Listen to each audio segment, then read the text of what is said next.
What was it like to work with Stan Lee? I would say working with Stan was incredible. It was unique. I got to know him as a person and not just as a big figure. It was probably one of the best things that ever happened in my life. He was great and kind and genuine, and the Stan you saw on screen or in an interview was the Stan behind private doors, and he was a good man, and he was very fun to be around and very quick-witted. He had more quick, snappy comebacks than anyone I have ever met. Who was Stan Lee's favorite superhero? So the thing is if you look online and you watch interviews he's done, he will say Spider-Man. Now, what people don't know is that he actually didn't have a favorite superhero. He said Spider-Man because he thought that's what people wanted to hear. And when he said other characters, they always asked him why not Spider-Man. So he said Spider-Man because he felt that's what the crowd wanted and would appreciate, but he actually didn't have a favorite. He liked them all the same. They were all very important to him, and he put a lot of effort into making them, and it was hard for him to pick one that was his favorite. So to be honest, he actually didn't have a favorite.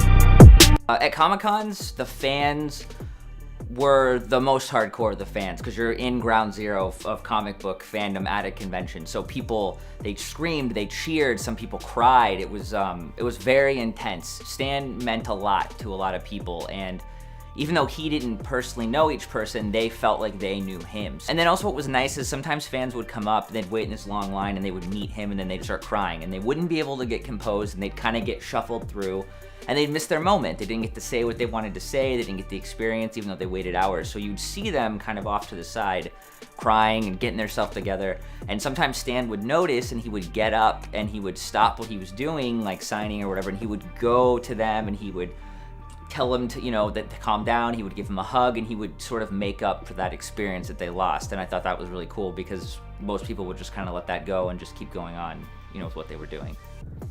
I think the first thing that made Stan remarkable is that he lived to be 95, which is amazing in itself. But when he was 92, I saw him going downstairs, and on the last step, he grabbed the railings and he jumped it, and he jumped the last step. Now, it doesn't sound like much, but a 92-year-old, think of your grandma, jumping stairs, at 92. So he was alive. His age didn't really define him, and he really held it together for an exceptionally long time. And so I think that was the thing that made him most amazing, is that his age kept going up, but he just stayed the same, and he had all the same kind of jokes. He could tell you what it was like in 1964 or 1983. He remembered everything, and so I would say his youthfulness was probably the most amazing part about him.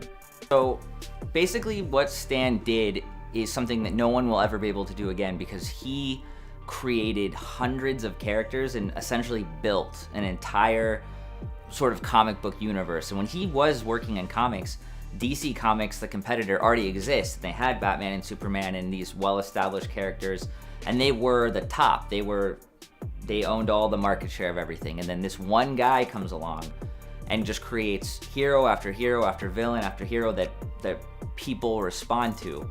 And within a course of 10 years, he completely flipped who was popular. Yeah, so the cameos were Stan's all-time favorite thing to do. Even when he got too old to travel and refused to do anything, that was the one thing he said he would get on a plane to do. He never wanted to stop doing that. And I asked him once, when did he feel famous? Like, when was the first time he really felt famous? Was it when there was a cartoon, when there was a movie, whatever? And he said the first time he felt famous was when he did a cameo in the movie. That's when he felt he was famous. And the people that he aimed his characters at were different to the norm, and why were they, or who were these people that he related to that others didn't? I think it's just basically the everyday guy. The everyday guy, and the story of Spider-Man is... There'll never be another Stan Lee. Hey Tyler, this is Stan Lee, wishing you a happy birthday. Excelsior!